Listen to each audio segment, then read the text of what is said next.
storms today, of course, and throughout the rest of the week, we'll continue to see some rain chances. It will also be a very hot and humid week. I'll have all those details coming up. Now at 10, raising money for a good cause, how a restaurant is supporting one little boy in the community. And protecting vulnerable adults from scammers, how you can help the elderly people in your life, as your news at 10 starts now. Live from Television Park, this is WJBF, News Channel 6 at 10 on MeTV. Good evening, everyone. I'm Hannah Latier. Thank you so much for joining us. Coverage you can count on begins with a local restaurant raising money for a little boy who's been in the hospital since December. I spoke to the owner about how they're helping out. My wife Amber had come across this story and contacted the family because she felt that she wanted to do something to support them. Mosh Pit Eats in Martinez is selling special bags of coffee to support 8-year-old Hendrix David Avery and his family. The flavors are French roast and blueberry cinnamon. We decided to come up with a couple different labels for Hendrix, put him on his own bags of coffee. We incorporated things that he likes in his life, trains and cats and things like that. Hendrix was originally admitted into the Children's Hospital of Georgia with a rare disease called toxic megacolon and a 5% chance of survival. It's so rare of a disease, and they were not aware of any children having it in the United States. There's only a few handful of cases ever existing, and the family had to quit working and spend time with the child to get them through this. So they were 100% loss of income. Many surgeries and complications later, Hendrix is now at Children's Healthcare of Atlanta, but there is still a long road ahead of him. Parrish hopes the fundraiser will take some strain off the family. We feel blessed that God's given us an opportunity to have a platform to be able to give back to the community. The response has been across the country so far. We're hoping that we can get a substantial amount of orders so we can, help this family in some small sort of way. And so far, they've sold about 75 bags of coffee at $20 each. To purchase a bag, you can visit Mosh Pit Eats in Martinez or go to coffeeforhendrix.com. Augusta leaders raising questions about some emergency repairs. Commissioners presented with 8 emergency bids for work at the jail, Diamond Lakes, the municipal building, and other government facilities. The work totals more than $760,000. City leaders saying after a meeting this week, it's been determined that the Central Services Director did not follow the procedure for emergency bids. The administrator is working with him and the department head over in procurement to make sure that he fully understands how the procurement or the emergency procurement procedures are supposed to work. And we're hoping that these types of situations don't come back. Some of the projects are already completed, like the new decking at the Diamond Lakes Tennis Center, but commissioners still must approve funding for x-raying the marble panels at the municipal building to see if any others have come loose and could fall.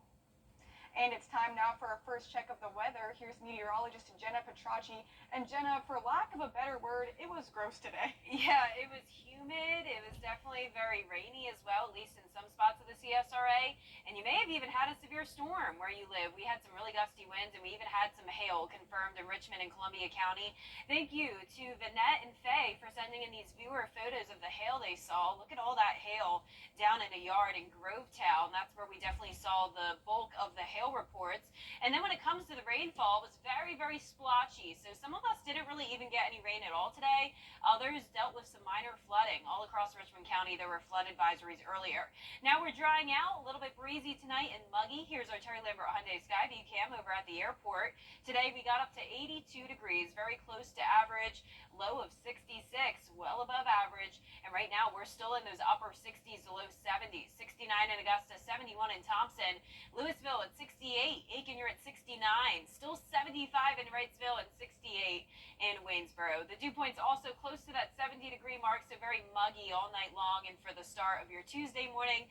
But the winds are much lighter. We no longer have any storms, only at 8 miles per hour in Aiken. And as we take a look at satellite and radar, we are clearing out all the showers and storms well to the east of us now along the coastline. We do have this cold front, though, out towards the west, and this will eventually move into our direction on Wednesday night, bringing us an additional chance of some strong to severe storms. In the meantime, though, tonight through tomorrow morning, you don't have to worry about anything. Starting out in those upper 60s with the clearing skies. Now, coming up, I'll have a look at the forecast over the next few days because, as I mentioned, we will have those rain chances return on Thursday. But back to you, Hannah. All right, Jenna, thank you. A big step toward a new manufacturing plant in Bamberg County that could bring 250 jobs. Nikita Dennis has the story. Bamberg County could soon build a manufacturing plant worth $30 million. But how will this benefit residents? During the Bamberg County Council meeting Monday, board members approved to adopt an inducement resolution partnering with Project Lightning to invest in 250 jobs for people in Bamberg County. The county signed a 30-year fee in lieu of tax agreement that could potentially bring the commercial development to the area. Council members tell me they signed a contract that restricts them from releasing information regarding the investment, and right now they can't speak on the project. We're always trying to attract industry, and they got protocol that we have to follow, and there are time sequences of that information will be provided. Comer also says they'll release details on this project at their next meeting, June 3rd. In Bamberg County, Nikita Dennis, WJBF, News Channel 6. In Aiken County, the coroner's office is investigating the shooting death of a man this morning on Greenwich Drive. Authorities responded to the 300 block of Greenwich Drive for a shooting around 11:30 this morning. Investigators say when they arrived, they found the body of 22-year-old Jalen Jones in a shed in the backyard of his home. He was pronounced dead at the scene from multiple gunshot wounds. Neighbors say that shootings in the neighborhood are unusual as some law enforcement officers live nearby. And an arrest has been made in the shooting death of an Augusta teenager. 15-year-old Darion Tanksley turned himself in for the shooting of a 14-year-old Anthony Harrison. Harrison was killed last week at Cedar West Apartments. Tanksley is charged with murder. A suspect in the shooting at the Augusta Mall has been arrested. Kayshawn Neely was arrested in Waterbury, Connecticut. Neely is charged with aggravated assault.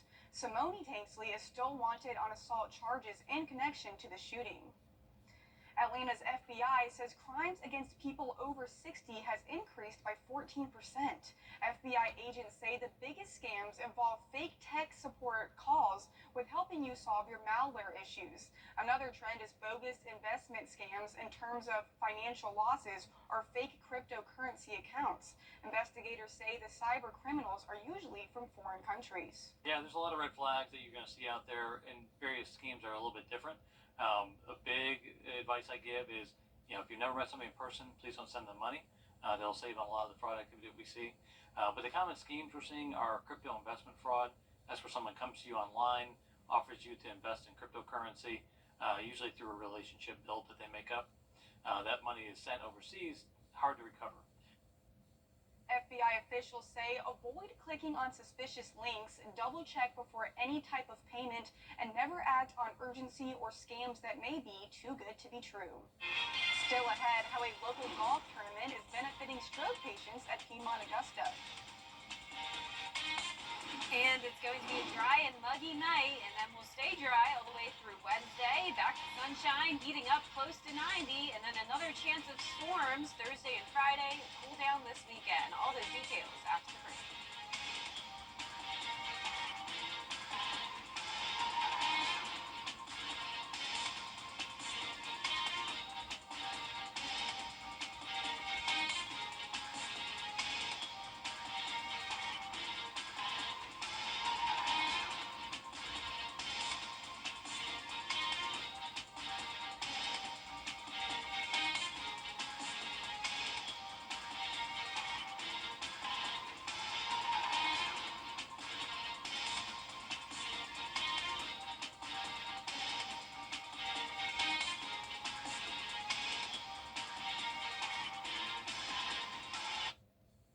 WJBF. Call now. Now, your most accurate forecast with WJBF Live Viper 6. Welcome back. Let's start out with a shout out to Murphy Middle School. They came by the studio earlier this morning and they learned all about what it's like to work in local news. And this was a very special school visit because this was actually the news team club. So I definitely think we have some future reporters and anchors, producers, directors, and even maybe one meteorologist in this group. So thank you guys so much for coming. I'm so glad you had a great time. Here's a look now at our Terry Lambert Hyundai Skyview cam. Boy, it was an active afternoon here in Aiken. We had some heavy rain, severe thunderstorms, and even hail in Grovetown. So there was a lot going on, at least in some parts of the CSRA earlier today.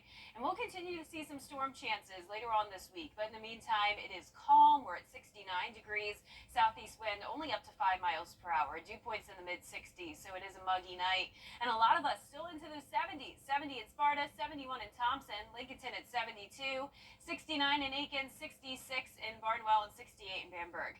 Satellite and radar are showing the clearing skies. All the shower and storm activity out to our east now, looking much better. And as we zoom out here, you can see that there's not much to our immediate west, but we do have this cold front that's causing a lot of severe weather over in the plains at the moment. And this is the front that will eventually impact us Thursday into Friday. But for tomorrow, we'll see the nice sunny skies in the afternoon as we heat up. We'll be close to 90 degrees or right at 90 degrees tomorrow. And we could also use a little bit more rain. So even though we're getting a break from it tomorrow, any rain that we do receive this week will be beneficial as we are in the first phase of drought right across the metro. So a 20% chance of rain Wednesday evening. Highest chance of rain will be Thursday and then into Friday as well. By Mother's Day weekend, it'll be beautiful and will be even cooler. So high temperatures will briefly climb up to around 90. Then as we go into the weekend, 78 on Saturday. Pretty big cool down there. But all of this week, keep in mind it will not only be pretty hot, it will also be humid. These are the highest dew points we've had all year long.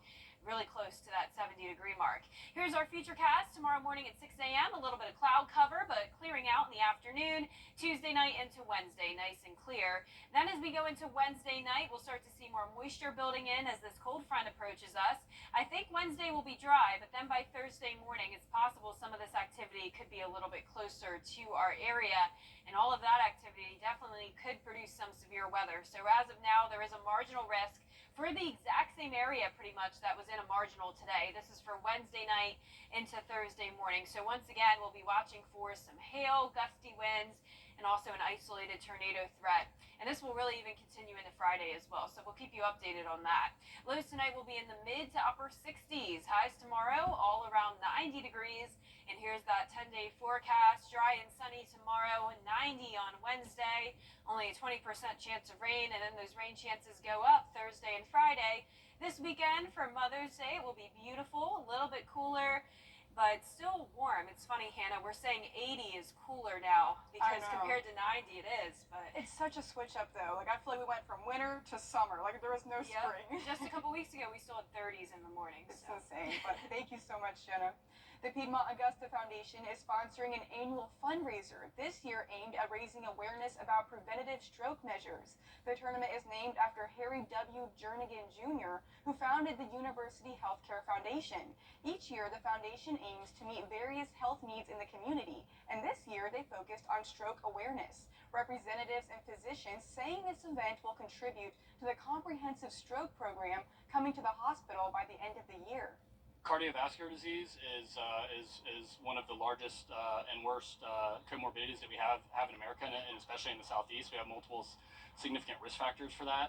And so Piedmont Augusta is doing everything possible with the best cardiovascular care, from the brain to the heart to all entire cardiovascular care, just to improve and save patient lives every day. 100% of the proceeds stays in the CSRA to help raise awareness for stroke victims. Stay with us. Details on a potential ceasefire deal coming up. There's lots of exciting matchups happening in the high school baseball playoffs.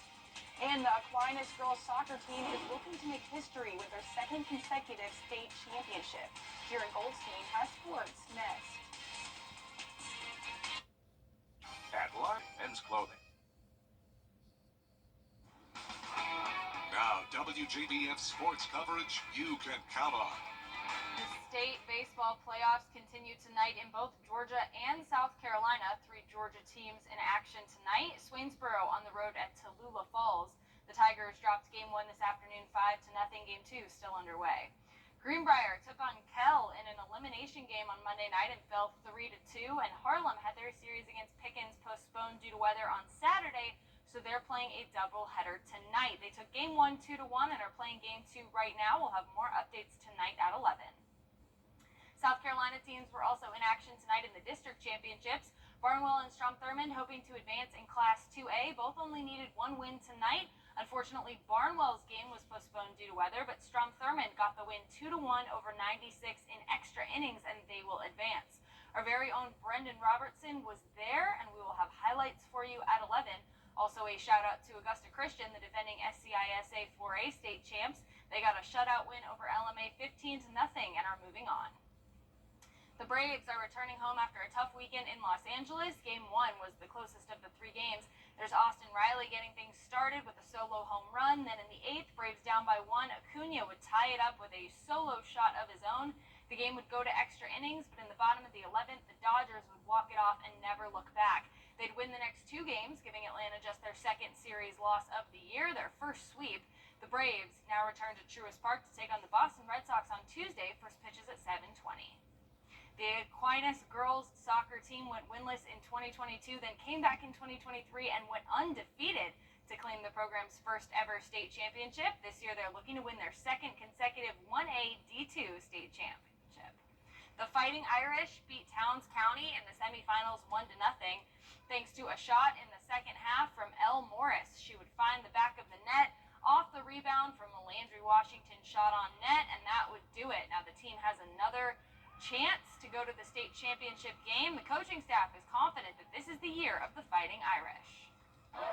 So we knew the schedule was going to be tough, and I said it's not how we start, it's going to be how we finish. And so we started, it was rough. You know, it's a small school, we don't have our girls out early to practice. We played some really quality teams, but I said don't judge us until the end of the season. And you saw what they did tonight, we're going back to state. Last year, you're right, it was 10-0. This year, it's a whole different deal. So this time, the sequel is actually going to be better than the original. So we're going back to state. Let's go, girls. Tomorrow is the big day. Aquinas will play Lake Oconee Academy at 5 p.m. at Mercer. And finally, some incredible photo finishes over the weekend. The NASCAR race out in Kansas saw the closest finish in NASCAR history. Kyle Larson beats and bangs his way to a .001 second win.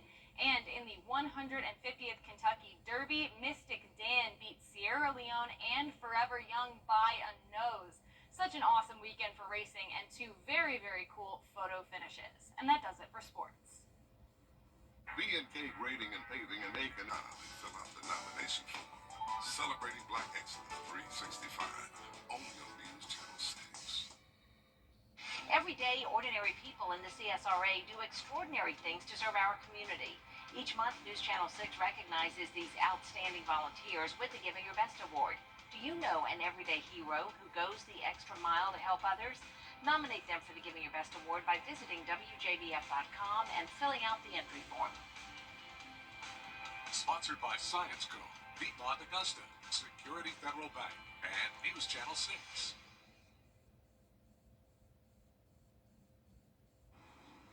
And last but not least, a 1984 race car was salvaged a year and a half ago and has gotten a nice facelift. A group of STEM students received a $25,000 grant to help practice technology and engineering to turn the salvaged car into a race car. Chloe Rafferty takes us to Raleigh, North Carolina with more. This transformation will rev you up. With how pristine this 1984 Monte Carlo race car is, you might not guess that it was salvaged just a year and a half ago. I feel like this is kind of my baby in a way. Abraham Glenn is part of the race car club at Vernon Malone College and Career Academy. He and his team are celebrating their success in bringing this flashy speedster back to life. This is just another form of art. I can make it look however I want it to look. I could make it perform however I want it to perform. Club advisor and former race car driver Jason Schlafer says it's all thanks to a $25,000 STEM grant from Hendrick Automotive Group. A lot of welding, painting, grinding, just anything we possibly can. Inspiring students to fill a gap in the automotive industry. during a shortage of technicians. There's a lot of the students that are on our race car club that have never really worked on cars. Like Abraham Glenn, a senior who says this experience has fueled his passion. I went from just playing straight racing video games and just adoring cars just virtually to actually putting my first hands on an actual race car. He plans to enter the field full throttle right after graduation, working towards a career as a race car technician. I want to see where this can take me. The rest of the club looking to follow in his footsteps. They're excited to learn new skills in the fall, like geometry, aerodynamics, and biopharmaceuticals. Wow, that is so cool. And I could never do something like that. No. So props to him. Yeah, That exactly. is not in my wheelhouse. Yeah, I know about STEM when it comes to weather, but not that. Better than me. Our 10-day forecast showing us back to sunshine tomorrow. A very hot day, 89 degrees, and the reason it feels hot is because the humidity is so high as well. Back to some rain chances Thursday and Friday. Some strong to severe storms possible once again, and then we cool down over the weekend. We'll be back to sunshine for Mother's Day weekend. It will be beautiful. And the news continues at the top of the hour on WJBF News Channel 6 at 11. Hogan's Heroes is next.